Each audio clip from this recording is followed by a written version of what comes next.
Welcome to the Namaste Show, radio to inspire enlightened living.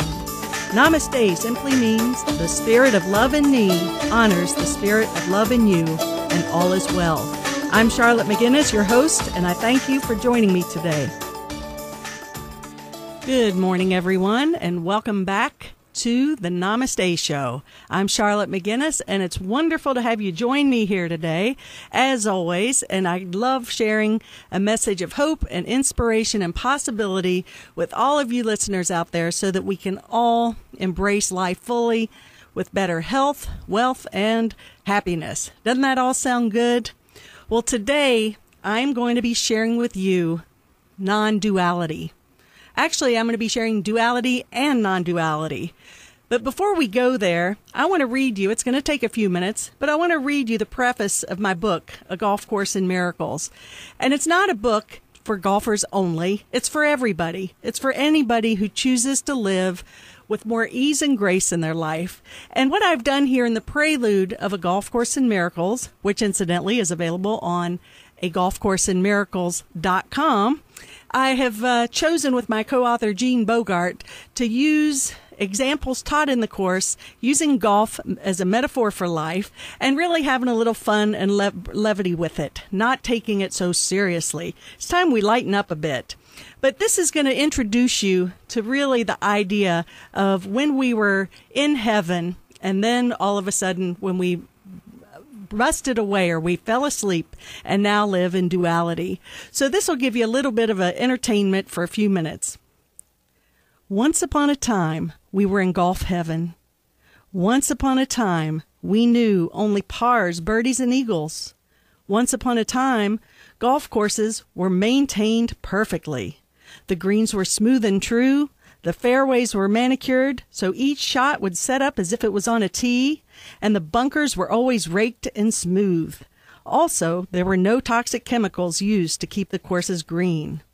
Everyone was happy while playing their rounds of golf, and they loved and encouraged all of their partners on the course. All of your shots landed exactly where you intended them to go every time. There was no need for competition because everyone was playing their optimum games. Life and golf, needless to say, were good. One afternoon, while having a few drinks and conversation in the clubhouse, which was also just as perfect as the course, the question arose, what would it be like to play a round of golf and miss a shot? From that insane question, many other questions were asked. What would it be like to play on a chemical-laden golf course? How would it feel to play in extreme heat or cold? How about if you did not totally love and respect everyone you were playing with? Before long, everyone had questions, and everyone was curious. When everyone got back into their Lexus golf carts to go back to their beautiful appointed luxury homes, standing in the middle of the golden-laden cart path was the director of golf inviting everyone to come to a meeting with the big gal. In golf heaven, golf was an acronym for golf was an acronym for God, oneness, love, and forgiveness, and we were all extensions of that knowing.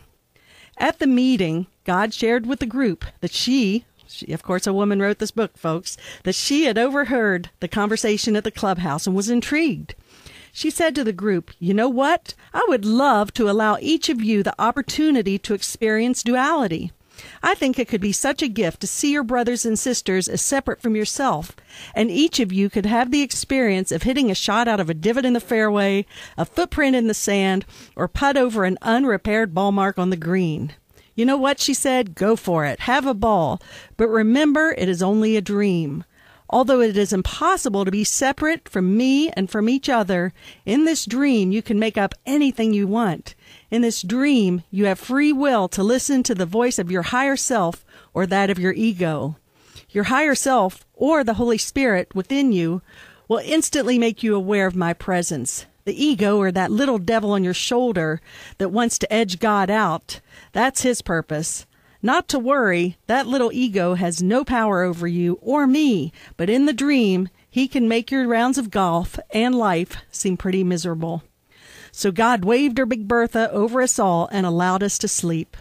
When we woke up and said to our parrot Birdie, "Birdie, I don't think we're at St. Andrews anymore." Immediately, We went to the local municipal course and walked up to the first tee ready to tee it up. And all of a sudden, a gentleman came running up and asked for your tee time and receipt. What in the heck is a tee time and a receipt, you asked? This was just the beginning. Once we got that settled, the other players in your group were miserable. They cussed and slammed their clubs to the ground and were not the least bit supportive of us and our rounds. You then took a look around to notice there were no women on the course. You asked the fellows you were playing with, "Where are the women golfers?" They laughed and said, "We don't allow broads on the course before noon." And even more surprising, the acronym for golf was no longer God, Oneness, Love, and Forgiveness, but rather Gentlemen Only, Ladies Forbidden. "Where am I?" you asked. "The people are not so nice. The courses are difficult, and you need a tee time to play." But then you remembered the last word out of God's mouth before you went to sleep. "My child, do not be afraid. You will see such despair and toxicity on the golf courses in your dreams, but remember, you are asleep. All you have to do is click your foot joints together 3 times and say to yourself, 'I can choose pars instead of this.' And so the dream continues. How long you choose to play here is up to you." So I wanted to share that with you because it really expresses how we are just sleeping. We're dreaming that we're separate from our home in heaven. In truth, we've never separated from God or Source. But in this dream, we're making up all kinds of stories of pain and suffering and sickness and separation. Now, the good news is, as I mentioned, we never left the kingdom. We just are we're dreaming a dream of separation, and many of us could actually say that's a nightmare. But the good news is, as I mentioned, although we never left the kingdom, and we certainly are experiencing pain and conflict and trauma in this experience, we do have a way out. We can make a choice to awaken from this dream. But it takes practice. It takes perseverance, just like anything in life that we want. Being a professional golfer for many years, I spent many hours hitting practice balls on the range, reading books, playing rounds of golf, taking lessons. All of these helped me to hone and develop my skills to be a professional golfer. Well, same holds true with anything in your life. If I focus my attention on it, make a decision that this is what I want to accomplish, then I will eventually accomplish it. Well, A Course in Miracles talks about the idea of non-duality versus duality. Well, our true nature as spiritual beings, because we are spiritual beings having a human experience, our true nature as spiritual beings is non-dualistic. We are only beings of light and love. We are beings that were created perfect. There's no need to focus on anything else. But in this dream, we make up all kinds of stuff. We're constantly looking outside of ourselves for validation. If only I have enough money, then I'll be happy. If I get the degree, then I'll be happy. If I have the big home in the suburbs, then that's going to do it. And then what seems to happen, we get it, but it doesn't seem to work. So what is the answer? Well, the answer is choose again. Every moment, as A Course in Miracles says, we have free will in this dream to choose the Holy Spirit, the voice of love within us, to guide us, lead us, and direct us, or we can listen to the voice of the ego, which is the voice for fear, judgment, separation. That's our free will. Now, it's up to us how long we want to stay in this judgment, how long we want to stay in this dream of pain and suffering. But the good news is we can always choose otherwise. We can choose the miracle. The miracle referred to in A Course in Miracles is a shift in perception. So every moment that I choose love over fear, I've chosen the miracle. Now, there is in the introduction to the Course that says, the Course does not aim at teaching the meaning of love or God, for that is beyond what can be taught. It does aim, however, at removing the blocks to the awareness of love's presence, which is your natural inheritance. Now, as I've mentioned many times before, A Course in Miracles is a big, thick book, lots of pages, little writing, and skinny pages. So it's a lot to swallow. It's actually a book that when you pick it up and look at it, or at least when I did for the first time, I was a little bit taken back by its intensity. But something intrigued me about it, because as I read little bits at a time, I felt a great sense of peace coming over me. Well, when it says that the Course does not aim at teaching the meaning of love, for that's beyond what can be taught, what it's saying is that we have to remove those blocks to the awareness of who we are in truth. And we do that by choosing love over fear. Every time I choose love over fear, I'm lifting that veil or that dark shield that keeps me separate from Source and each other. So it really is up to us that we have to make those choices. Or we can choose to stay asleep as long as we want. The goal of the Course is to navigate through life with the mind of God, or the mind of possibility. When I choose the higher self within me, the Holy Spirit within me, to guide me, the decisions that the Spirit makes are always those in which everyone wins. The ego wants to keep us asleep.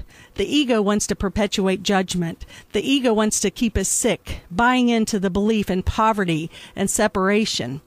So what sounds better to you? I can tell you just the feeling in the room here when I went into the ego went down a little bit. The vibration of love and possibility and health and wellness and all good things that come from Spirit, immediately I feel better.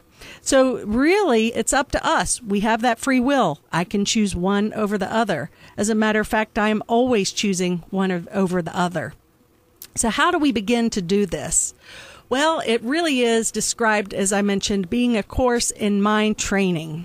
And every time I choose to focus my thoughts on love, the Holy Spirit will meet me and answer that call where everyone wins.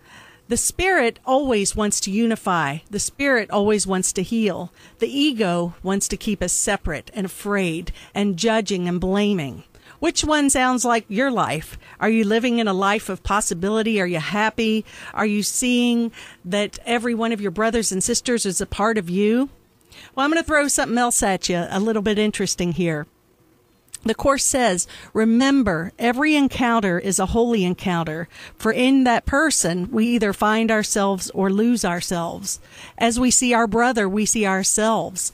Because in truth, every person, every situation that comes into my life is coming to me as a reflection of my own thoughts about it. I'll give you an example. If I'm going to the movie theater, and all of a sudden I'm sitting there, I've got my popcorn and my soft drink, and all of a sudden the film goes awry.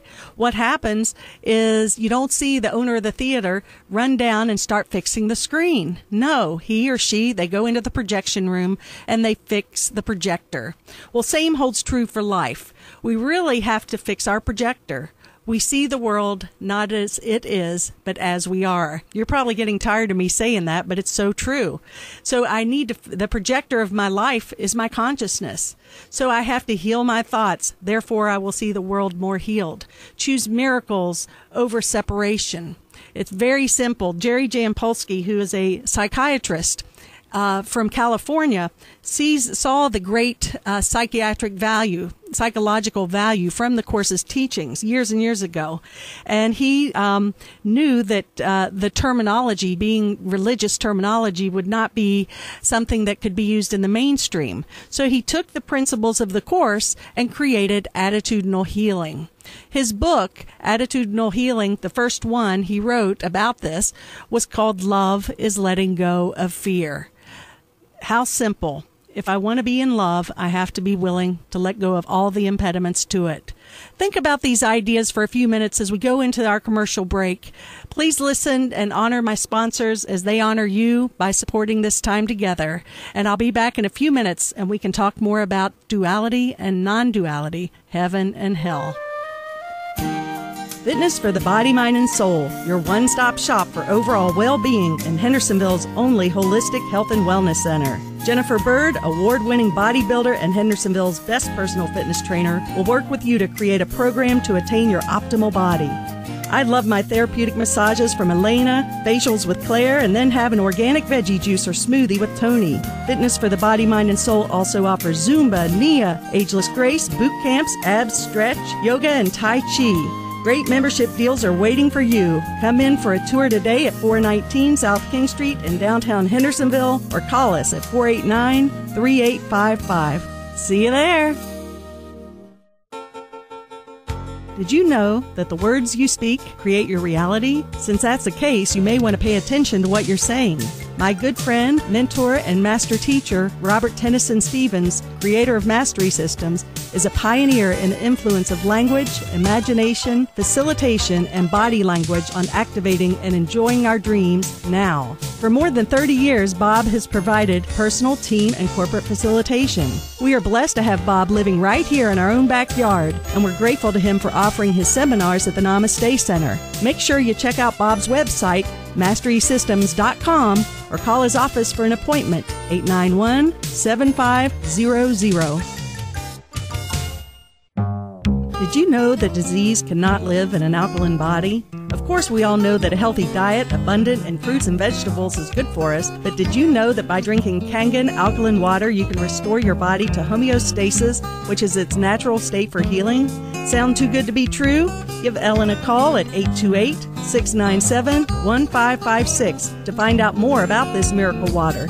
You can also visit our website, h2o-kangen.com. I've been drinking Kangen water for 3 years and I love it. Change your water, change your life.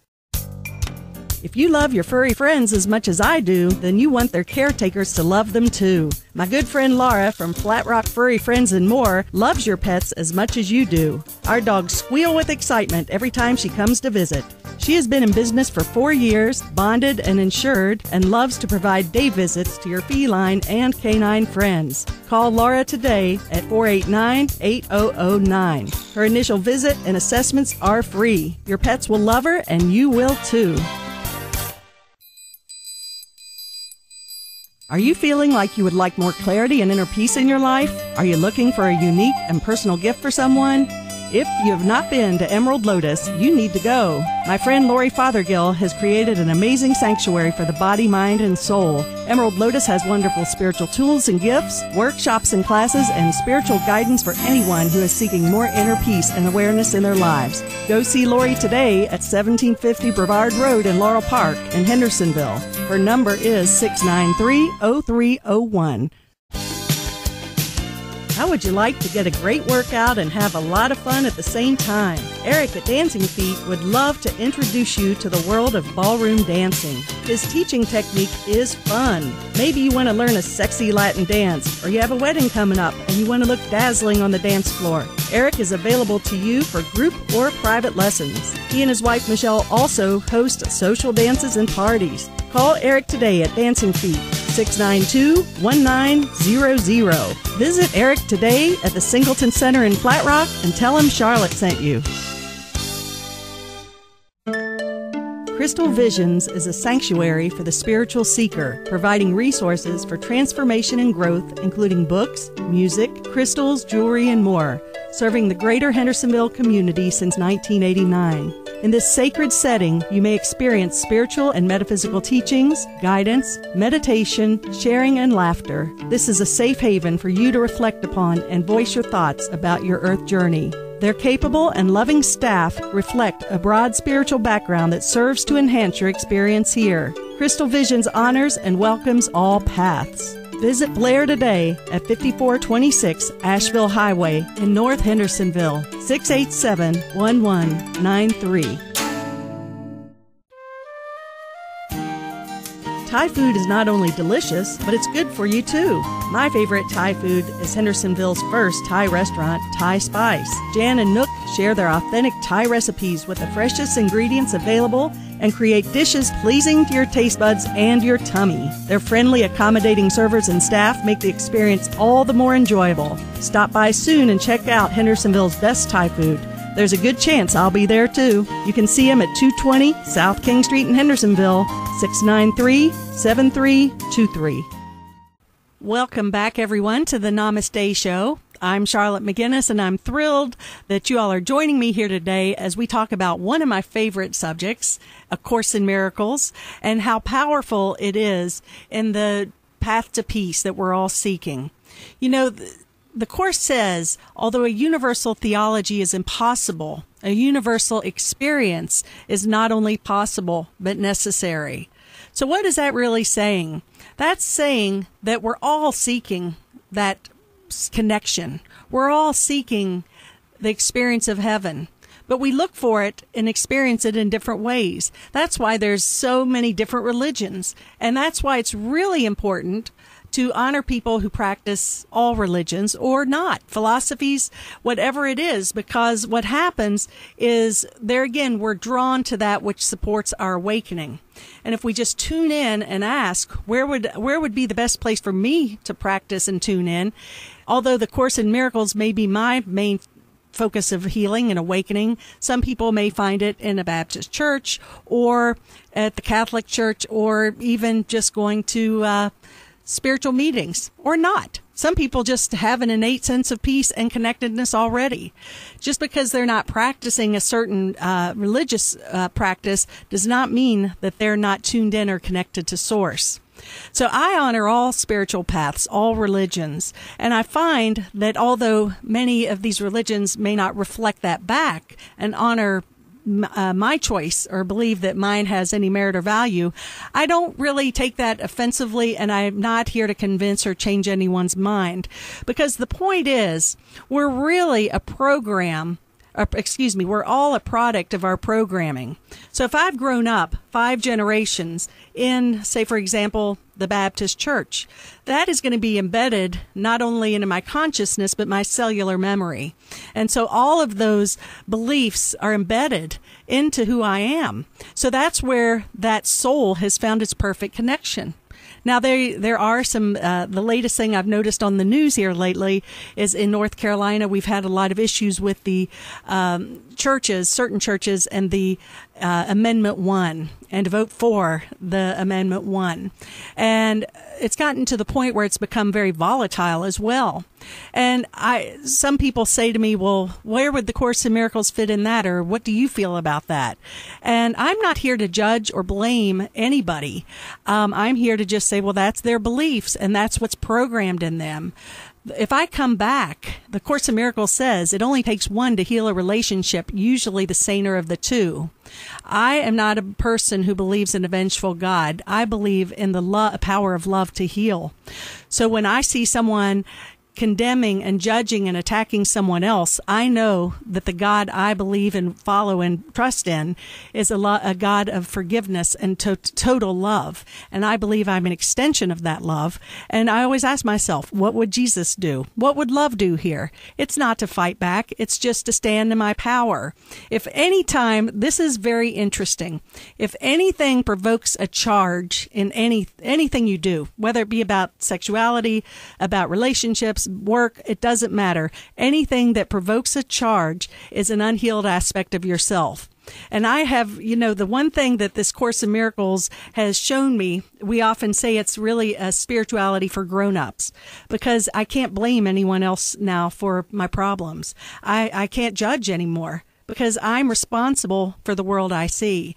And my goal, my purpose here is to be the presence of love and forgiveness.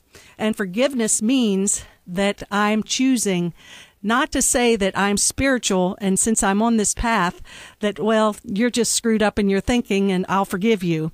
But really being willing to see beyond the behavior and the words and the energy and tuning in to that person's true nature, which is only love. And when you do that, that makes a space for healing and awakening. It's really hard to pick a fight when someone else doesn't respond. If you just stand there in total love, demonstrated Martin Luther King, Gandhi, others who have been before us, and Jesus, of course, who have stood in that space of love, and no matter what was thrown at them, and they all have, of course, did lose their lives for their belief, but they didn't choose to get into conflict. They chose non-resistance. They chose forgiveness, and they were peaceful about it because, number one, they knew that they weren't their bodies anyway. Their message was more important than sustaining their life. They came here, they left a great mark, obviously, and a great message. Oftentimes we forget that. It's really important to make sure that I'm willing to take responsibility for my own life. Every thought I think, every time I choose to judge, I'm not in alignment with God, and I will preach that from the mountaintops. I don't believe God judges. The Course in Miracles, and this is a very radical statement, but one that resonates so true with me. It says we do not need to ask God for forgiveness because God has never placed a judgment upon us. So the idea of vengeful God, a judgmental God, is beyond my comprehension. And as I grew up in a very loving Christian church, Methodist. I had only expressions of love from that church, but I also knew there was more. And nobody can convince me of anything else. I know that to be true. When I see someone angry, judging, pointing their finger, I know that that's fear. They're afraid, and they've been programmed to be afraid. Well, one of the main teachings of the Course in Miracles is that we really have to be willing to allow ourselves to release the past. Because what we tend to do is bring all of this past programming into the present moment, which doesn't allow any space for healing or love to enter in. So if I go back and use the messages of fear and hatred and judgment from my past and bring them into this moment, I'm creating more of the same. So what I choose, and through my practice of these spiritual principles, is every moment be born again and say, what would love do here? How can I make decisions based on joining and healing and unifying rather than blame and defense and attack? We are at free will to do that every moment. It's our choice, though. And you know what the good news is? That if I choose to stay in my ego thought system and judge and defend and attack, God will never change his or her mind about me, because God only sees me as my perfection. God only sees me as an eternal spiritual being of total love and light. So God's not judging us. This is our gig. We're asleep down here. We're in this dream. We're making up all kinds of stories. And what happens is we stay asleep. Well, I choose to awaken from this dream. I want to live what the Course talks about as being the happy dream. I want to see everybody as myself. I want to connect with every being on this planet from a heart level. And if they don't respond in kind, it's not any of my business. You know, one of my favorite motivational quotes that I learned years ago, what other people think of me is none of my business. And that is so, so true. We're so busy looking for validation and appreciation from others that we're afraid to speak our truth. Well, how freeing and liberating life is when we just show up, we come in total love, and that I don't need anyone or anything in my life to be different for me to be happy. That is true power, and that is enlightenment. And I really feel like, you know, there's a whole lot of buzz now about 2012. What does that mean? Some people say it's Armageddon, the end of the world. I choose to see it, as the Course in Miracles says, it says that the end of the world is not its destruction, but its translation into heaven. So that means that every one of us will awaken to the reality of who we are. No one is exempt. That we see our brother as ourselves. We totally unconditionally love everything and everyone. There's no need for war. There's no need for conflict. That as I see my brother as myself, of course I'm going to give and share, because that is only natural as an extension of spirit. So look at, you know, this is some pretty heavy things that I've talked about here today, and it may have some of you thinking, and some of you maybe not feeling real comfortable with these ideas, and I do understand that. But I do invite you to join me Sunday mornings at the Namaste Center, 11 o'clock. We have many inspirational messages. It's on 419 South King Street. Great different perspectives on spirituality and awakening. And also, if you're interested more in this Course in Miracles, you can come on Monday evenings at 7 p.m., same place, the Namaste Center, 419 South King Street.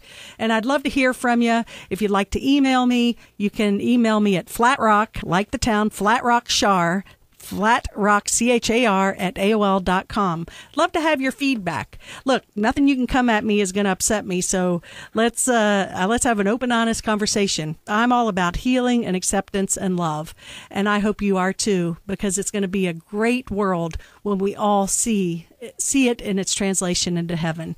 Have a great weekend, everybody. Many blessings, and namaste. I invite you to join me every Saturday at 8:30 a.m. on WTZQ AM 1600 and on Sundays at 11 a.m. for the Sunday Soulful Celebration held at the Namaste Center at Fitness for the Body, Mind, and Soul, 419 South King Street in downtown Hendersonville. Go to our website, thenamasteshow.com, for more information. Until we meet again, Namaste.